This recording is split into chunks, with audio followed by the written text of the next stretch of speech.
Alors donc bonsoir salaamaaleykum grand Daddy Bibson yaa ngi ci rajo Fem FM 87.9 waaw Dakar la rajo des femmes des enfants et de la musique donc bàyyi la nga nuyoog ok auditeurs auditrices yëpp yi lay déglu. waa donc asalaamaaleykum man maa ngi tudd Cheikh Tidiane Coly lu ci waaye wax rek léegi depuis 98 quoi depuis 98 moom Cheikh Mamour tuddee nañ ma rebaptisé waatee donc moom laay gën a accepté que Cheikh Tidiane Coly bon nit ñi ngi may woowee Daddy Bibson depuis 88 bi ma commencé musique ba léegi donc ba encore une fois seen rajo bi fekkee xale yi ak li ko tax a jóg lu noble la quoi parce que xale ak jigéen man je me suis toujours réclamé ni ñu ko waxte le ministre des enfants man xale yi ku ma xam-xam ni damay man moom xale damay xeex pour xale yi damay rayante pour xale yi donc tamit damay protéger jigéen ñi lu bëree bëri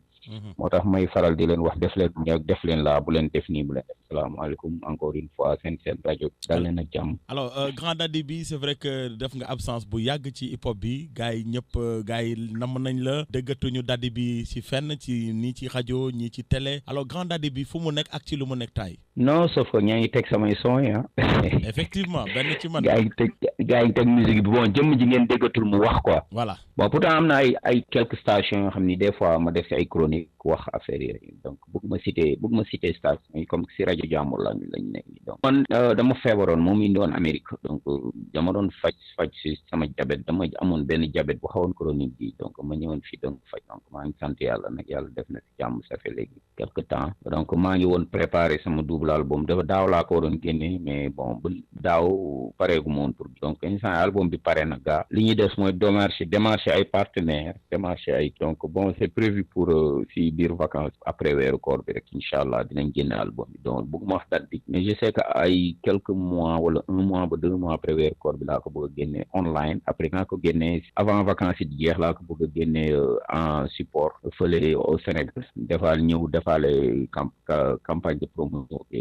ak ay conférence de presse donc loolu la woon quoi mais bon de part ça bon maa ngi nuyu ñëpp képp kuy fan si Daddy Bibson kuy fan si musique en général ak kuy fan si hip hop particulièrement di la wax ni ñoo ngi ñëw te double album lay doon quoi ilal ëbët. alors donc bu ñu xoolee un peu ci carrière le grand Daddy Bibson tey histoire hip hop nangu nañ ne Daddy bi moo ëppale ay projet album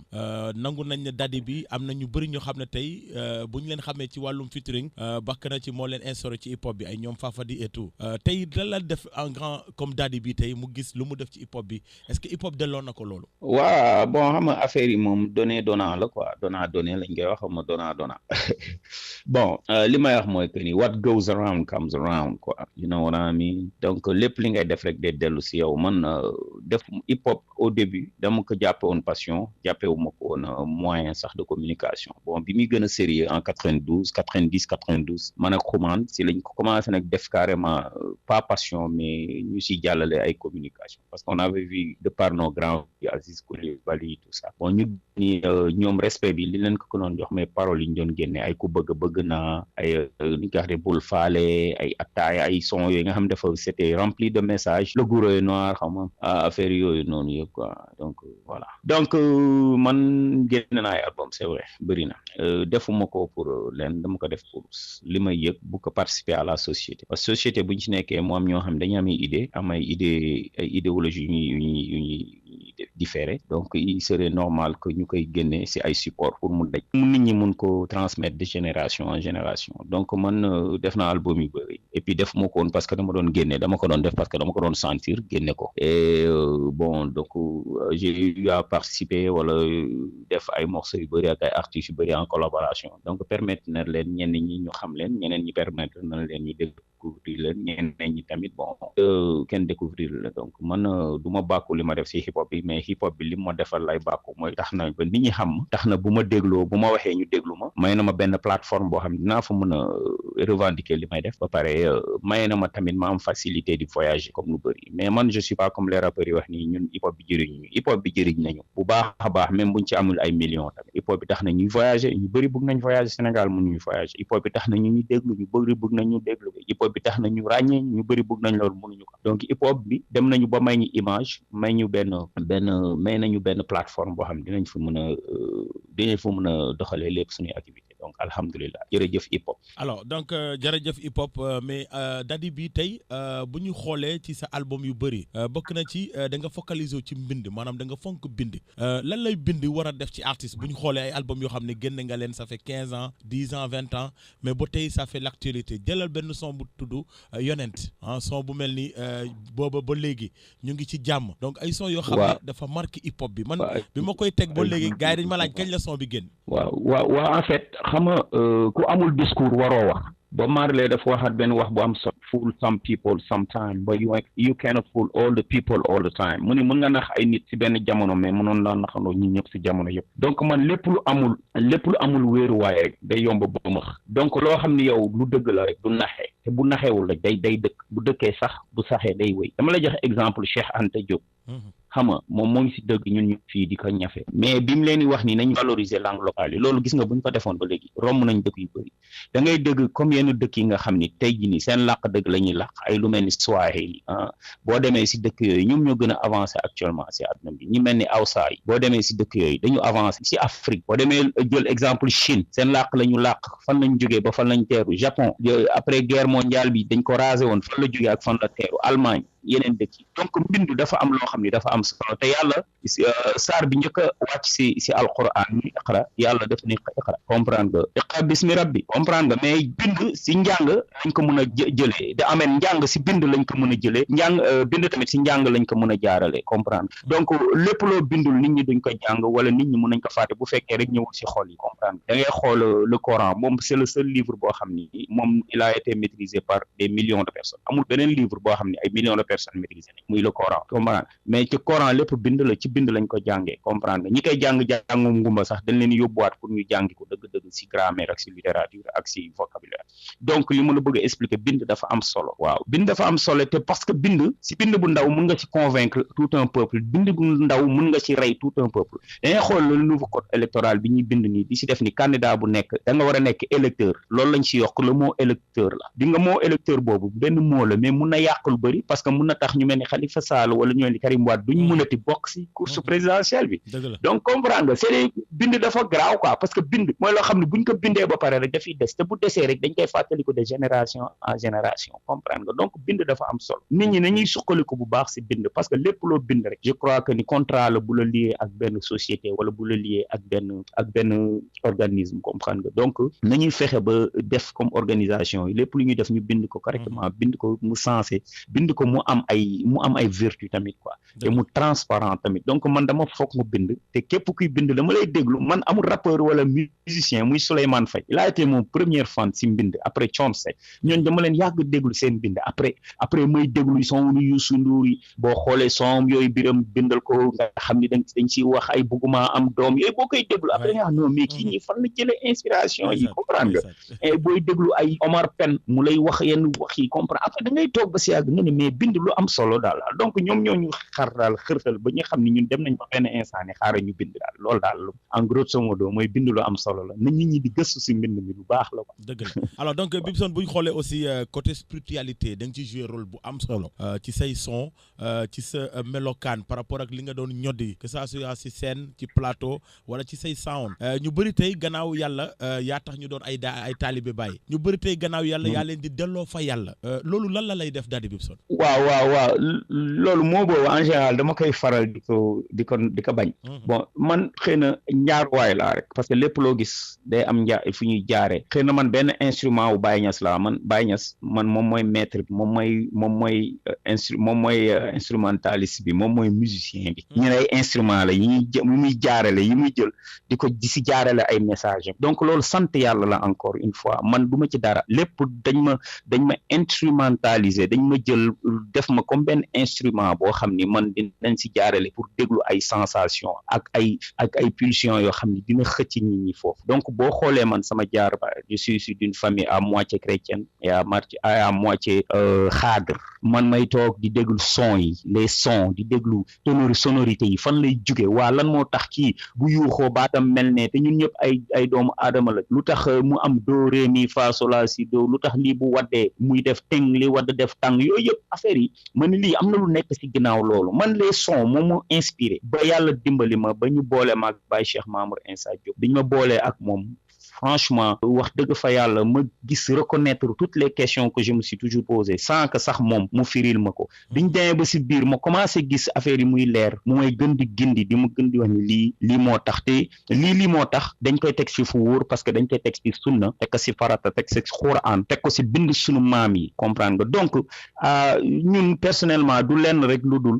benn projection wu Cheikh Ibrahima Niass radiallahu taala anhu de par nous pour ñu mun a refléter la lumière boo xam ni dina mun a éclairer jeunes yi nga xam ni bëgg nañ éclairer si yoon bi parce que tamit yoonu yàlla moom mooy choisir ku ko neex du ñëpp ci mën a bokk moo tax ñii dañ koy weddi yàlla nag mooy gëmal ku ko neex moo tax ñii dañ koy gëm moo tax mu ni je guide qui je veux et j'égare qui je veux comprendre nga bàyyi tamit loolu la wax mu ni yàlla nga ma may ñi ci gën nañ ma ko may comprendre nga donc loolu rek du lenn lu dul rek benn ni ñu koy xatee benn cofeel bu yàlla am si ñun jël ko jox ko si ñun ba nga xam ne nit ñi bu ñu gisee dañuy gis straight loolu noonu donc loolu alhamdulilahi rabbil alamin man nag am naa jaar-jaar comme jeune yëpp li jeunes yi di def yëpp def naa ko mais bi ma xamanteeg Baye Cheikh Maam en 98 fin 98 ba léegi dama sant yàlla ndax am na yoo xam ne ma demee ba koy def sax damay tiit tey mënoon naa def ay vidéo di ci jël ay gel ay Amérique fii ni xale yi saf yi ngay gis ni si town bi ak xale yu mool ngay gis xale yoo xam ne moo leen tegoon si vidéo yi nit ñi dof comprendre nga da nga leen di xam ni du gratuitement nga leen di mën a am gratuitement parce que dañu bëgg a jël si ay film mais boo xalaatee fi nga bokk xam ni lii bokkul ak sa aada li bokkul ak sa diine bokkul ak ni ñu la yaree bokkul ak li ngay prôné rek wax dëgg fa yàlla li ngay woote da nga koy nuróol da ngay wax ni déedéet lii nii damay préféré gëmm ne yow yàlla musal ma si seytaane ihdina siratal mustaqim yaa may dégg jaarale ma si yoon bu baax bi après boo defee loolu rek da nga siy génn parce que àdduna fii c'est éphémère day dem leneen ñëwaat te leneen loolu nag mooy dëgg parce que bu lépp demee rek dëgg rek moo ciy des quoi moom laa lay wax you can fool some people sometime but you cannot fool all the people all the time mun nga nax benn nit ci jamono bu ndaw waaye naxaloo nit ñëpp ci jamono yëpp loolu mënul am moo tax nag loolu chaque jour ma xalaatee Cheikh Ibrahima gis photo bi nekk sama néeg photo Cheikh Mahmoud bi nekk sama néeg yenn saa yi ma gis bàyyi photo ak Cheikh sëñ Fallou radiyallahu anhu après damay wax ni lii daal mooy suñu yoon lii rek da du leneen quoi donc dañ ciy sant yàlla ba yàlla jël ñu boole ñi ci ñi nga xam ni dinañ ko tàllal dina refléter lumière si moom ñoom ba nit ñi mun a ñëwal seen bopp ci moom alhamdulilah. Alors donc Dady bi gis nañ ne yow donc da nga nekk en grand dans le hip hop galsen maanaam old school nga mais da nga fekkee dem ba fekkee tey loolu yàllaa ko def mun nga ñu fàttali tuuti bi ngay commencé di def rap naka la ko parents yi gisee woon naka la ko famille bi gisee woon déjà moment boobu am na mot ba nga xam ne moom la daan gars yi utiliser pour identifier rappeurs yi. waaw dama lay defal benn révélation boo xam ni defaguma ko si benn émission. ndeysaan. waaw loolu def naa première fois ma koy wax si àdduna bi. man bi ma commencé dama jógee Fass ñëw sama maam njaago la mu ngi tudd Olivia Correa. biñ ma yóbbee foofu pour redresser pour ñu teg ma ci yoon la woon c'était à Rufisque ma jógee Fass dem Rufisque sama maam teg ma ci yoon ba bañ na ko daf ma doon yóbbu kër labbe si labbe yi pour may def ay catéchisme di jàng bible bi di jàng affaire yooyu musuma ko wax si émission dem naa ba def première communion si ñoom moo tax boo déglu waaw boo demee si ñi xam Bibson dina la wax Bruno est-ce que yaa may dégg boobu nag ginnaaw boobu dañ ma yóbbuwoon foofu rek dañ ma yóbbuwoon foofu pour ma jaar si yoon ñi sama maam bëggul woon ma génn 4 heures ngay dem kër labbe ngay dem 4 heures 6 heures nga ñibbisi léegi yàlla def ma dem école si prochaine année bi foofu benn école bu ñu tuddee Matar Seck ma xam fa benn waay c'est un grand politicien Rufisque c'est un grand activiste mu ngi tudd Ibrahima Ndoye Junior kii la woon tamit journaliste la woon ci TFM xaw ma nan FM benn si FM Youssou Ndour bi donc moom moo ma dugal si hip hop lii maa ngi ko njëkk a wax bu la neexee mun nga ni lii maa ko njëkk a am si Bibson buñ ma nee demal kër labbe nga dem foofu foo yi si seen foo yi dafa amoon kër labbe yi woon kër frère yi ay yooyu fa doon def yoo xam ne ay manège affaire yooyu man buñ ma xeeloo rek damay làqatu ndaw rek kër ñoom Ibrahima Ndoye ñu teg déglu ay morceaux di recopier morceaux yi parce que ñoo bokkoon classe buñ ñëwee recopier morceaux yi buñ demee classe nit ñi bu ñuy jàng ñuy paasante morceaux yi di ko këru bu ñuy récréation ñu teg ay morceaux ay Suni MC ay Unique MC ay MC Solar di ci jaaraat carrément ñun nañ lañ commencé donc ba benn instant sama ñoom maam yi bon xam nga rek conflit religieux yi nii sama maam bon ñu santi ni man maa ngi penché aussi beneen diine bi après ñoom ñoo rek jéem a récupérer ba ma ñëwaat Thiès moo dem Thiès nag yàgg fu tuuti après bon carrément après ma dellu nag bi ma commencé di dem Thiès après demaat sama baay tante bi ma xam moo ma yar moom Birima Seck ma rakku yaay la après si la commencé waatee di ñëwaat ak giseen xamante xuma de par Chaka Babs affaire noonu laa commencé waat si musique. alors tey bu ñu doon wax kan moo influencé Daddy bi kan moo influencé Daddy bi ci hip hop. parce que am nañu ay jeunes yu bëri tey boo waxee ñu ne Daddy bi moo tax may déglu hip hop léegi Daddy bi kan moo tax mu rap kan moo tax may déglu hip hop. Ibrahima Ndoye Turbo la tudd. Ibrahima Ndoye Turbo autant benn danseur bu ñu tudd woon Turbo la moom la tuddee woon boppam. ndeysaan alors nga jógee Thiès nga jógee Thiès aussi ñëw Dakar donc ñu bëri gisoon nañ sa relation ak Iba après jaar nga Pifras jaar nga Rapadio ñaari crew yooyu lan nga ci jàngat lan nga ci mën a jàngat. Pifras organisation lañ ma jàngal. ak professionnalisme. Rapadio explicité lañ ma jàngal il faut être explicite loolu lañ ma jàngal lu ñu bëgg a wax da nga koy wax d'une façon boo xam ne nit ñi buñ ko dégloo dañuy ñëw mooy fasaa ak sa fasaa. waaw parce que boo déggee Keyti ni muy bindee nga déglu Iba ni muy bindee entouré de cartel underground temps yooyu nga doon déglu ay Maxi Crazy di déglu ay ñoom Abdou 5e underground di déglu waa Sikki Saka de Thiès ba ci ay Billy Diaye Jo di déglu ñi si nekkoon ñoom ñëpp si 5e underground bi ma fàttee tour na ma gars yi baal xam rek émission bi moo jege trop mais boo déglu ñi ci nekk yëpp si cartel underground bi ay ñoom Gaston voilà ñooñu laa doon wër Gaston Bourba Jolof xama ay beneen diwaan ñoom Almaami ñoom Books affaire yooyu ngay déglu ñooñu ñëpp ñu mag ñeeg ñu ndaw underground PA dañuy toog ne voilà ñuy underground PA après la sax si compilation bi ñoom lañ bokk mais ñun ñi nga xam ne ñoo doon cartel underground laa lay wax loolu noonu dama fa jàngee mbind mais dama fa jàngee tamit explicité maanaam boo waxee benn affaire maanaam éloquence maanaam ngay wax boo xam ni boo ko waxee nit ñi di nga xam li nga koy wax sans mu nekk fi di réfléchir da nga koy wax mu gis image bi carrément nga wax ko d'une manière boo xam ni day am ay méthode tamit une manière très méthodique donc Rapadio ak Pifras ñaari expérience yu bokk la parce que Pifras laa njëkk a commencé di voyager dem ay France ay Belgique comprendre def ay scène yoo xam ni tey di nga wër ba sonn Sénégal bëreetul ñu koy def xanaa daara ji nga may wax lay Matador wala ay Positive Black Soul mais ay scènes yoo xam ne ay 35,000 personnes boo yi nga xam ne ñoo ngi nekk Sénégal di occuper marché sénégalais bi gisagoo kenn ku si dem si ay dëkk yoo xam ne yow yaay tëj festival ñun tëj nañ ay festival comprendre nga man Xuman Jibes DJ Sister Jocelyn Cool Coxis sama grand frère Cool Coxis man maa ko jox mu nekk sama grand frère awma grand frère mais moom sama grand frère la Iba sama grand frère la ñooñu ñaar rek la am grand frère si rap Sénégal yaa may dégg alors tey parce que ñooñu dañu def lu bëri si man dañu def si man socialement ma am problème ñu dëkkal ma seen kër def si man si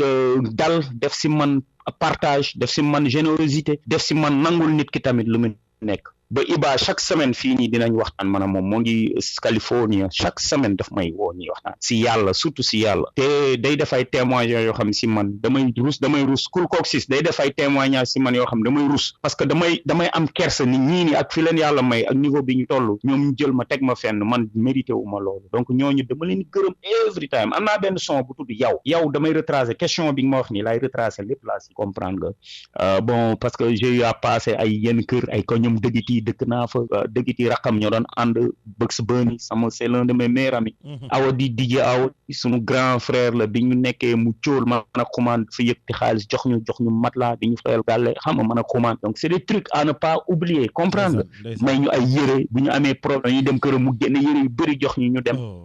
comprendre nga gis kenn c'est des trucs yoo xam ni da nga koy yëg comprendre nga da ngay xam ni lii ñii ni yàlla may na leen nite ba si léegi génération bu bees bi parce que da nga ma ko laaj ma fekkee ñaari génération yi dafa am ay nit comme ay Simon bi c'était le seul bi ma jabetee chaque semaine wala 2 semaines dina ma am lu ma dimbalee si maan yi parce que dama fajee ko ba sonn c'est le seul amul beneen rappeur bu taxaw ni lii bi Bibson nekkee si période feebar yi man maa ko taxaw ku dul Simon amul keneen doo si dégg sax ku lay woo téléphone yaa may dégg bon j'ai des relations ak man rappeur yëpp am naa ay relations yu si nice comme sama jumeau jibi bu Dabrens comme rakam baxaw ñooñu sama ay nit lañ comprendre nga rappeur yëpp ba si boo yu bees yi ay rifu comprendre nga ay Ibou Fass ay Bilal Ful Niggas ay Ayoba Xuma kooku c'est mon frère ñëpp xam nañ sama jumeau la comprendre nga xam nga ñoo bokk Warriors et puis di wax ni man xam nga bi ma demee ba war a bàyyi hip hop bi nii sax li ma gënoon jàpp pour ma bàyyi ko mooy sama doomu ndey sama rak sama everything muy Jibril te mu génn àdduna Jibril waaw bu nekk si Boy Dakar waaw moom ma xawoon di mu deseem dafa ma marqué ba ma bëgg a bàyyi hip hop mais tamit xam nga dama am ay jeunes frères yu mel ni ay Nit Dof ñooñu respect mi am ci ñoom awuma ko si ñenn Nit Dof any image moom mu musa frappé si moom mu ne ma grand yow ba doon naxee mën naa bokk si ñi ngay njëkk a nax Sénégal xam nga wax boobu nit bu la ko wax xam ne am na fu mu la teg quoi comprendre nga dëgg la xam nga bu may lim daal damay juum mais je crois que ni toute la crème hip hop des pays mi respect dañ may respecté man xaw ma lu ma leen defal ba ñu respecté ma ba may wooyee ay king Daddy Bibson boo yu bëri duñ jaar samay tur grand wala king lañ ma wooyee ñoom ñëpp. ndeysaan alors ban relation la Daddy bi am avec les animateurs hip hop au Sénégal. mais ñoom samay frère lañ yow yaa ngi ni fekk ma nii dama doon enregistré benn morceau après nga gis sa kóol ma arrêté ko yow sama frère. waaw loolu dëgg la te gars yi nee nañ ma yaay sama waaw ay Pape Gueye nit ñi boo leen waxee Pape Gueye ne kooku booy Bibson la comprendre nga. Lamay Sène boo ko waxee mun la moom Lamay Sène booy Bibson la boo waxee Olivier ñun la moo copain Bibson la moo Bibson ak Bëx ay copain lañ comprendre nga koo si wax dañ la wax ne kii gaayanu Bibson la ay booy Jolof ay nika Dof Diop xam nga ay koo si wax rek ne la kooku gaayanu Bibson la ay Kalz booy samay mef ay DJ mef daf may woo dama koy woo ñuy waxtaan di tooñanteeg lépp dañuy discuter di werante you know what I mean parce que man je suis une personne très humble très franche comprendre très tamit dama suufeel sama bopp parce que fii boo suufeelul sa bopp tamit nit ñi dinañ la suufeel benn jour man lay gas ba mu xóot ñu suul la fa loolu mu gënul nekk suufeel que ñu gas la ba mu xóot ñu suul la fa loolu mooy suufeel dëgg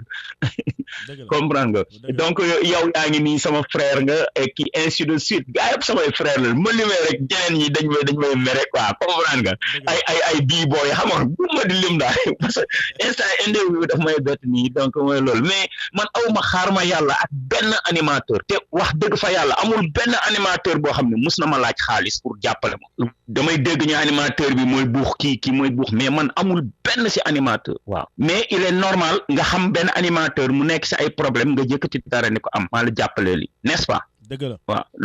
loolu diggante nit ak nit sax loolu dafa am solo comprendre nga dëgg la mooy li ma lay wax chaque jour sama phrase boobu dama ko bëgg you can fool some people sometime but you cannot fool none all the time munoo nax ñëpp ci jamono yëpp benn période rek nga leen mën a nax mais bu ñu comprendre rek doo leen naxati. dëgg la waaw alors donc Daddy bi gis nañ même bu ci say projet da ngay doon instaurer li nga xamante ne mooy la nouvelle génération di leen may chance ñu wonewu donc chaque fois boo génnoon projet dañ ko daan gis gisatuñ ko léegi grand yi di ko def gisatuñ ko sax ñeneen ñi nga xam ne commencé nañ am tur di ko def yow loolu def nga ko mais est-ce que en guise de récompense ñooñu nga ko doon defal tey am nañ gàcce ngaala wala njaarama boo xam ne delloo nañ la ko. yow man la en plus encore une plus si sama copain animateur yi dama fàtte le grand waay di kooku mooy sama number one gars copain ak kooku jiin ñooy samay vrai copain bon rappeurs yi pour te dire ñoom moom laa lay wax. man rappeurs yi ginnaaw peut-être Awadi Dëggiti ñooñu mag tuuti ay xumaan xëy na ñooy maase kayit yi ñooñu samay copains mais la jeune génération pour te dire vrai amul kenn koo xam ne moo ngi may wooyee sax bii wala Bibson ku si nekk grand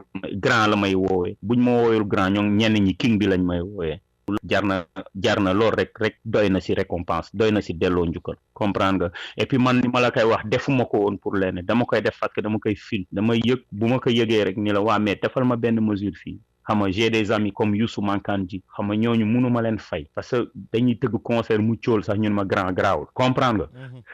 ñooñu mënuma leen fay même buñ ma déggee buñ ma déggul ñooñu ay nit lañ yoo xam ni man mënuma leen fay moo tax ma ni la man defuma dara pour pousse kenn mais dañuy liggéeyandoo gis nga ab mbir boo leen ko bokkee kenn moomu ko waaw man a yow bu ñu bokkoon entreprise nga dugal si 500,000 man ma dugal si 10,000 ñoo ko bokk ba tey. dëgg la waaw donc ñun ñëpp ñoo bokk man aw ma xaar ma yàlla it moom la ma tey jëwriñ bu kaay fil doon wax tey si démb si mun ma grand yow amoo xaar ma yàlla ak benn artiste au Sénégal mun ma amoo yow fenn foo du dugg Sénégal mu ni si région yeeg si banlieue yeeg mu yow fépp ngay dugg parce que amoo sens interdit fenn man que effectivement aw ma sens interdit fenn suñu jeune frères yi dañ ma respecté man ma respecté leen dama leen défendre man j'ai toujours défendu ay Canabasse j'ai toujours défendu Dip j'ai toujours défendu ay Omzo Boy parce que ils sont pétris de talent léegi nag lan mooy des xëy na day am ay manquement par rapport ak seen expérience dinañ ko dabi loolu dina ñëwi ji mooy seen côté organisationnel wala ay côté yenn affaires yu ndaw yoo xam ni loolu au fur et à mesure au fil du temps dinañ ko am am dinañ ko capter comprendre nga ñun tamit foofu lañ jàngee dans le temps comprendre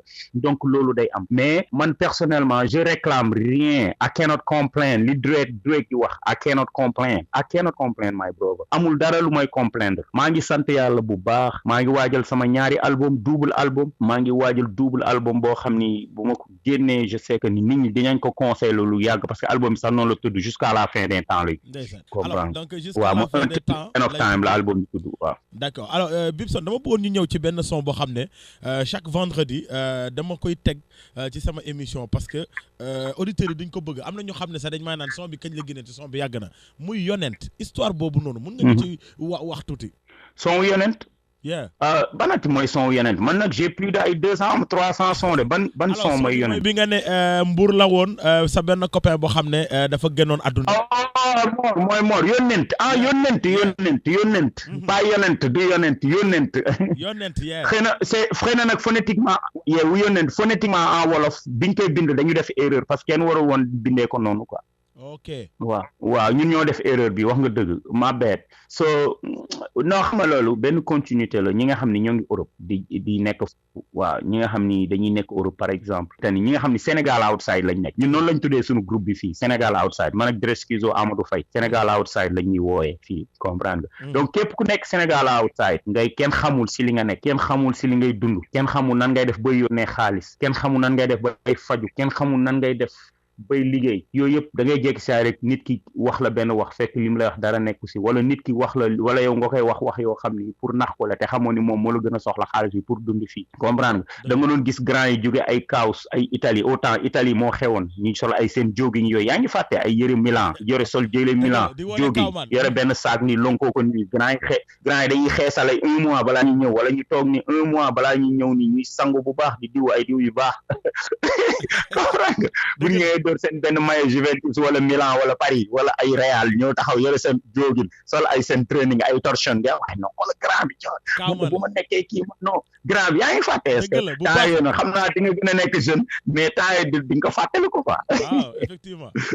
waaw xam nga jamono yooyu ngay gis grand yi mais grand yi dañuy ñëw fi ndek yenn saa yi dañuy jaay dóob dañuy jaay affaire yooyu comprendre nga di financer ay jàkk di jox seen yaay yi ñuy joxe si tuur yeeg ngénte yi comprendre nga parce que xaalis bi day yomb léegi nag dama expliqué histoire Mor biñ ko reyee ba indi ko benn copain doon expliquer ay affaires yoo xam ne amul woon Mor jekk si àgg yeewu di wax loolu damay expliquer àllaaxira naka la affaire yi nar a demee foofu parce que bakken bu mos dund day mas dee donc am na bakken yoo xam ne mosuñu dund bakken yooyu duñu mus a mos dee comprendre nga parce que ngay jekk si àgg Cheikh Ahmadou Bamba feeñu la mais ku dee mënu la feeñu comprendre nga waaw nga jekk saa gis Baye Niass man Baye Niass wax na ak man jaxratan comprendre nga Cheikh Serigne Touba wax na ak man jaxratan comprendre mais yooyu boo ko waxee nit ki dañuy wax kii dafa dof comprendre nga ngay gis ay maam Alaaji Malick muy feeñu nit ñi di wax démb maam Alaaji Malick radiyallahu taala anhu ñii di wax maam Limaamu da ngay dem ba ñuy wax gis nañ Mariama Popenguine comprendre nga mais am na ñoo xam ne deewuñu ñooñu si dund lañ dëkk salaatan daayiman la ñuy def nekk ñooñu nag mooy ñi nga xam ni dañu bokk si ki nga xam ni du dee mooy xaarifuna billahi mooy ñi nga xam ni sa yàlla lañ bokk parce que yàlla du dee cër yi nekk ci yàlla ñooñu duñu dee yaa ngi dégg yàlla day jekk bi sàgg mu ni nous avons ñan la ay ñu bëri la assemblée ñaari nit sax assemblée la bu ko waxee assemblée la comprendre nga dëgg la bu baax donc dama lay donc loolu laa lay expliquer donc loolu buñ si demee nag day dugg si spiritualité ba nga xam ni di nekk benn monde boo xam ne day irrationnel dafa am ñoo xam ne ñoom ñoo koy mën a dund kon ni ngay nekkee si jumaa bi waa di gis imam bi di dégg imam bi am na ñoo xam ni ci mbedd ma lañ nekk ñoom duñu gis imam bi dañuy jékki si àgg di dégg nodd bi buñu imam bi ne allahu akbar ñu dégg ko ñoom ne allahu akbar rabbana wal sami allahu limal hamd ñu ni rabbana walakal hamd comprendre ñu rukkoo ainsi de suite am na ñoo xam ne dégguñu imam bi gisuñu imam bi dañuy jékki si àgg gis ñu sëgg ñoom it ñu sëgg comprendre rang yi tamit noonu la demee fa yàlla am na ñoo xam ne dañ koy gis di ko dégg di ko yëg ba mu mel ni ñoom la ñoom ñooy joxe beneen message bi ñeneen ñi yëg ko def même chose ñooñu tamit joxe meneen ba ñeneen ñooy yëg ko mais am na ñoo xam ne duñ ko gis duñ ko yëg duñ yëg sax ku ko yëg ñooñ mooy les perdus. On peut être ignorant une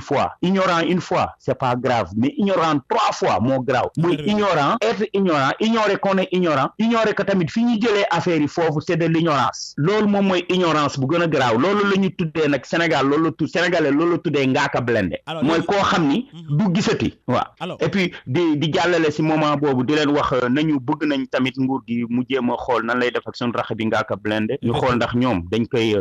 condamné wala dañ koy bàyyi parce que tamit boobu léegi kenn waxatul si dossier bi bouclé wu nañ ko bu yàgg quoi donc nañ ci wax moo gën tamit parce que nit ñi ku si nekk da ngay xool sa bopp rek ay ji nii te ñun ñoo bokk communauté li ñuy parce que communauté yëpp ay communauté associative la donc bu ñuy ànd dañuy nekkandoo si même bu ñu bokkul fu ñu jëm dinañ bokk li ñuy xool comprendre nga dinañ bokk même xalaat bu ñu bokkul xalaat mais dinañ bokk même but comprendre nga xëy na nag nit ñi duñ fa arrivé ndoo en même temps comprendre nga donc loolu la ñoo ngi ñaan nguur gi bu ñu mënee xoolaat dossier ñu xool ko parce que fii baal am na ñoo xam ni rey nañ fa ay nit ñu baal leen am na ñoo xam ni sàcc nañ fa ay milliards ci Sénégal ñu baal leen te booy bii dafa doon def film ñu jàpp xëy na waru ko woon def erreur la mais expérience la te liñ ko tëj doy na pour wax dëgg fa yàlla wax nit li nga def baaxul quoi donc nañ ko bàyyi man je propose ñu bàyyi ko wala ñu baal ko mu am clémence justice bi et puis ñu avancer quoi. alors donc bu ñu ñëwee tuuti un peu aussi ci li nga xamante ne mooy projet muy seen son et tout Bibson dañu gis ne yéen bi ngeen nekkee Rapadio amoo leen woon vidéo clip donc te et puis seen son da daan jàll c'est quoi le secret en fait. waaw. am na ci benn son bu ma marqué live indi jëngal tu vois c'est des sons yoo xam ne gars yi dañ ko bëggoon donc gis nañ leen et puis defal ngeen première partie ki nga xamante ne moo nekkoon Alpha Blondy Stade Amitié mu fees del te amoo leen vidéo te gars yi léegi vidéo moo leen gars yi moom laa lay wax xam nga dama ni la am naa sama benn son bu tudd njiit gis nga lu dul jeex amul ñun Rapadio ñaata année ba ren Rapadio ba léegi ku wax hip hop ñoo ngi koy commencé si Rapadio moom laa wax sànq you can fool some people sometime but you cannot fool all the people all the time donc lenn rek la mooy que ni ñun Rapadio on le faisait pas pour nit ñi di ñu gis wala di jéem a kii mooy laa moo tax sax dañ doon sax sol kawul comprendre nit ñi sax du ñu woon xàmmee dañuy ñëw di tëgg 15 concert comprendre la lu dul jeex amul ñun Rapadio c'était pas dañ defuñu ko woon pour mu jeex mais c'était un projet barki dee man ak Iba y a 2 semaines si loolu lañ doon wax man ko Rapadio projet la woon comprendre que projet bi dafa dem ba léegi moo ngi si société bi booy yaa ngi ba léegi nii tey rek am na benn booy bu tudd Impact mooy ma yónnee benn son ma koy déglu man ko booy lii nii dama si gis sama bopp parce que day waxaat day dénoncer day décrire société bi de par peinture bi nga xam ne ñun si feuille lañ koy def di ko bind di ko jox di ko bind dugal ko si ay disque donc dama lay bëgg expliquer ñun soxlawul ñu vidéo pour nit ñi xam ne parce que nit ñi ñoo doon bëgg benn jour dañu mës a tëgg fële cosaan benn waay suñu staff bu tudd Big Mouse dafa ñëw benn waay song ko ñu joué ba pare benn waay song ko di ko wax ni ko waa mais gars yéen a aay wala nit ñi leen bëgg mun ko dañoo aay ba pare nit ñi bëgg ñu teg si comprendre nga mais loolu laa la bëggoon bu ñu demee ba ay yenn grand wu dëkk bi ay ñoom kii ay Cheikh Ba ay Tafa Kebe doomu Njuga Kebe di déglu Rapadio di la woo di la wax booy seen texte bi nii ak nii bu ñu demee ba yenn grand yi ay ministre ay député di la woo di référé wu ci wax di wax bu ñu demee ba ay ngay dem tribunal ay cour d'assises ñu wax prisonniers yi kan ngay gën a déglu ñu lay wax ay Rapadio laay déglu ñi di la wax ay Bibson laay déglu c'est parce que am na impact bu ñu defoon si xam nga loolu lan la tudd loolu moom mooy lu ñuy tuddee consistance mooy consistance gis nga lépp loo xam ni dëgërul day yomb bëmax demal jéem a bëmax Kaaba gi wala nga jéem a bëmax Touba seen jumaa ji xol du dem wala nga dax jumaa ji jàkk ci koñ bi jéem ko dem toji xol mais c'est parce que li ko tax a jóg mooy dëgg comprendre nga donc loolu rek la ñun loolu moo ñu uteel génération yu bëri nag loolu ñu waxuma nag génération bi y a d'excellents bindeurs y a d'excellents writers ay gars yoo xam ne ay vrais écrivains lañ ay gars yoo xam ne ay poètes lañ dañuy dégg di la expliquer te rap loolu ko tax a jóg parce que rap loolu lay tudd rhythm and poetry xam nga donc loolu moom moo tax a jóg rap comprendre nga xam nga bu ñu demee ba hip hop ñu tuddee ko intelligent movement c'est parce que hip hop dëgg la quoi il faut être intelligent pour faire du hip hop comprendre nga. dëgg la alors bu ñu xoolee aussi. donc nag maa ngi encouragé suñu jeunes frères yi di leen wax ni. ñoom jël nañu relève bi mais nañuy jéem a gën tamit di gëstu si consistance si wóor si maanaam paroles yi nay gën a di consistante encore une fois am na nag du ma ni ñëpp quoi mais am na quelque dama leen di déglu dinañ mën a bind dinañ am fond dina am flow bi dina am style bi dina am baat voix bi dañu am vibe si mais bind bi mooy des daal. D'accord alors bu ñu delloo aussi tuuti ci ginnaaw Xuman ak Bibson album boobu lu mu jaay kenn jaayagu ko ci Galsen te ñu ne léegi hip hop baa ngi dox. waaw xam nga dafa façon day bëri ay façon dox léegi bañ na ko ba léegi mun nga génne dama lay jox benn exemple bu ndaw. waaw léegi mun nga génne sa benn son yow Jaco nga def benn son ak Kumba Gawla Seck nga def ko son bi tudd par exemple Ring the Alarm wala son bi tudd Kumba ak Jacques ngeen génne ko ngeen dem iTunes dugal ko foofu ba léegi sénégalais yëguñu ko de. waaw ngeen def benn vidéo ngeen booster ko sur YouTube dem si Facebook bi booster ndoo ko en même temps ñu ni la dans une semaine mun nga si am 2 millions de vues mais 2 millions de vues boo ko amee xam nga ni YouTube ay YouTube dalay fay waaw 5000 vues boo ko amee rek mun nga def contrat YouTube 5000 vues vidéo boo gis 5000 vues mun nga si def contrat am na ñuy wax sax léegi 1000 vues la mais 5000 vues laa xamoon ko léegi scienceal nga dugal ko si benn plateforme bu mel ni iTunes son bi ñu koy jaayee 99 cents nga yónnee ko 2 millions de personnes ñun la mun nga si atteindre 20%. Donc 20% de 1 million de personnes, ñaata la 200 000 personnes. Ouais. 200 000 personnes à $1, ñaata xaalis la $200 000.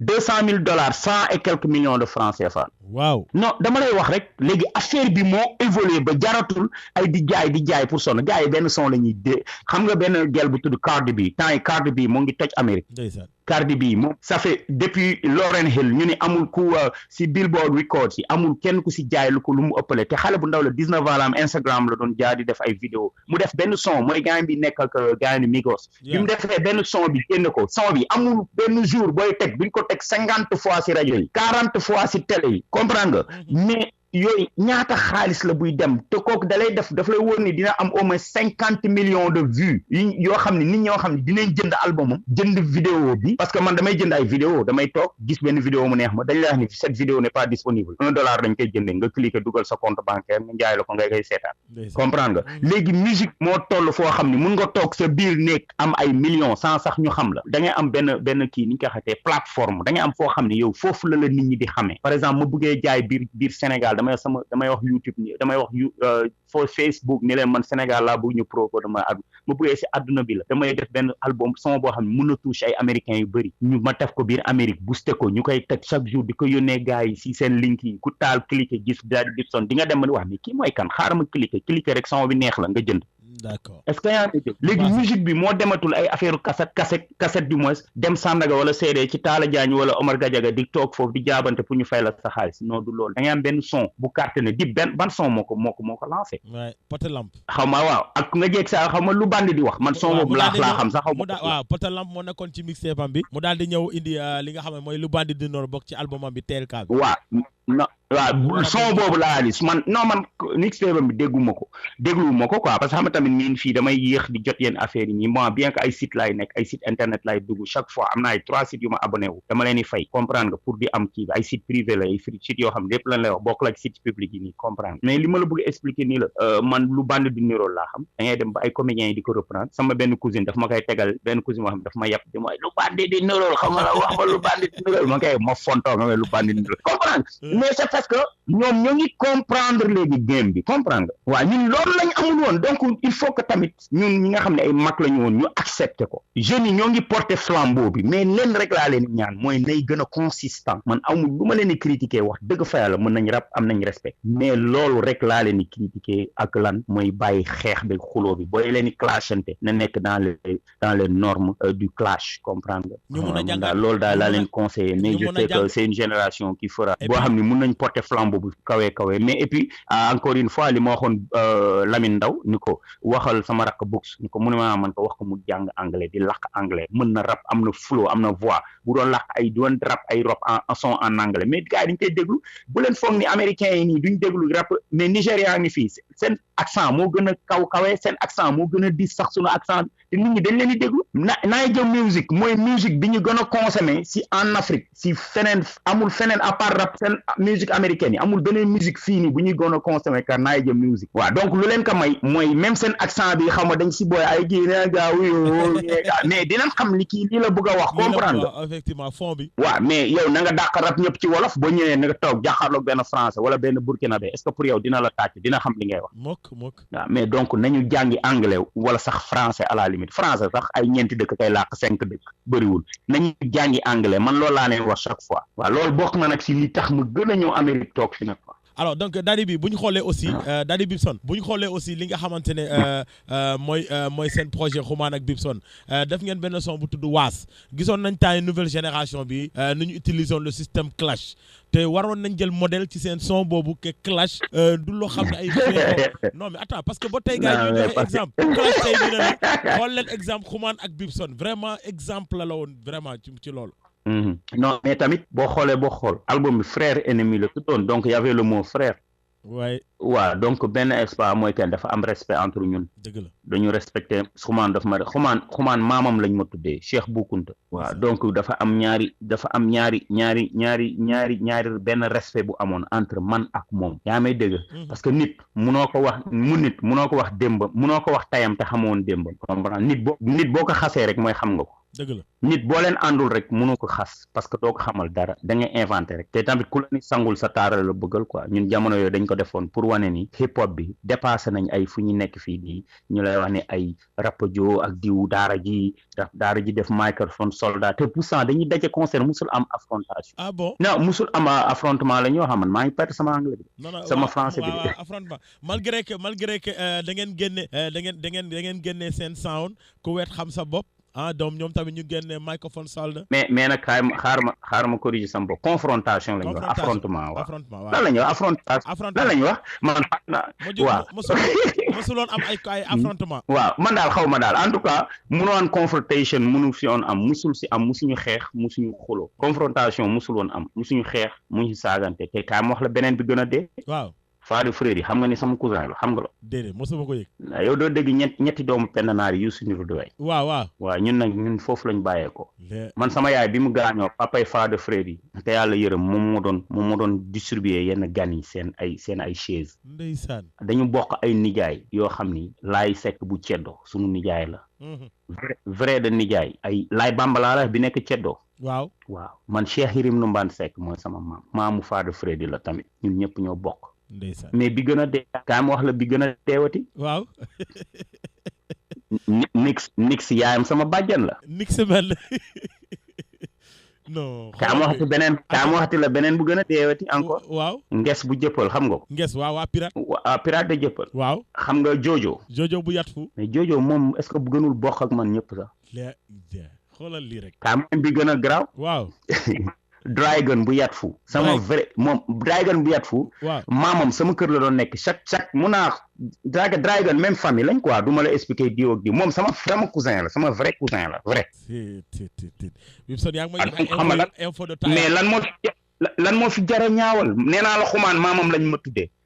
ni la diw ak diw samay cousin lañ man est-ce que Kumba Gaaw la fekk sax bokk xoolal loolu waaw mais dama la bëgg a expliquer ni la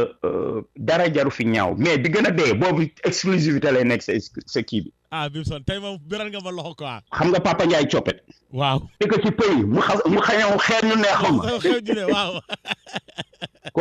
kooku sama nijaay la te moom sax xam naa ne xamu ko yaa may dégg nijaayam bi ñu tuddee nijaayam xam cousin bi ñu tuddee Aziz Seck bi tëggal kii Aziz Seck ñee Seck jëre ma cëmbee waaw Aziz Seck moom mu ko expliqué parce que Aziz Seck sama nijaay la man ndeysaan xam nga àdduna bi kon toj na man dama am mbokk njaago am mbokk jéewal am mbokk ay pël am mbokki joolaa ay baynunk waaw donc man mënuma xuloo kenn mënuma xeex ak kenn ndeysaan comprendre nga ba pare dex si dëgg nag mu bëgg Sénégal bëgg sénégalais yi dëgg la waaw alors Daddy bi sant yàlla Daddy bi tey damay ñëw aussi xam nañ sa carrière nu mu demee ci hip hop xam nañ aussi ni nga meloon ak Fata seen diggante léegi na mu mel Fata man invité naa ko sama concert waaw boobu Ravin waaw mu ñëw sagal ma dëgg fa yàlla parce que mënoon naa ko invité mu ragal ñëw dëgg la mais mu ñëw wax dëgg fa yàlla ma yéeg ci scène bi wax ak moom wax ak ñëpp ñeen lépp lu xew day jeex parce que ñun hip hop moo tax ñu xeex hip hop moo tax ñu xuloo hip hop moo tax ñu doon def lu nekk mais après hip hop dañuy continuer di ànd n'est-ce pas dëgg la waaw donc loolu amul sens amul sens man Fata xamaluma ko lu bon xamaluma ko lu ñaaw hip hop daal la ñuy jotee chaque jour manuma lii la man ko du lii ñu jote si wax mu jeex passé nañ si n'est-ce pas dëgg la mais sénégalais moo xamul dépassement boobu yow boo demee ba Amérique fii nga taxaw ay émission waa ji taxaw ngeen di clashante direct te xeex coow du jib dara du jug ngeen di waxante di saagante di kii gars yi dañuy saagante pour te dire ñuy censurer mooy buñ paree ñu lonkante dem seen yoon mais loolu dépassement la buñ demee ba LeBron James moo Donald Trump président bi ñuy taxaw di clashante ba LeBron James tuddee ko a bum comprendre nga xam nga mais Trump yónnee ko message LeBron saagawaat ñuy wax ñu koy mais loolu si lañ ko fekk nit ñëpp mënuñu bokkandoo même li ñuy xalaatee ni ñu yëgee Sénégal rek mooy dëkk boo xam ni nit ki day bugg ngay wokkatu moom muy yëg li ngay wokkatu wala moom muy yokkatu yow nga koy yëg wala moom muy lekk sa biiram di fees wala sa biir di fees wala yow sa ngay lekk moom biiram di fees loolu mënoo nekk donc dañ def ndànk rek xam ni Sénégal ñun ñoo ko bokk man xam ne exemple bi ma la woon war na la wax ni ñun kenn warul xeex Sénégal te boo gasaatee ba gas di nga demaat am ko ñeneen ñoo xam ni sax man ak ñoo ma bokk te xaw ma leen comprendre li ma la man toog naa fële HM Grand ma kii Arafat toog sama benn cousin xam musuma xam ne sama cousin la ñu toog di waxtaan rek mënu ma diw mooy sama maam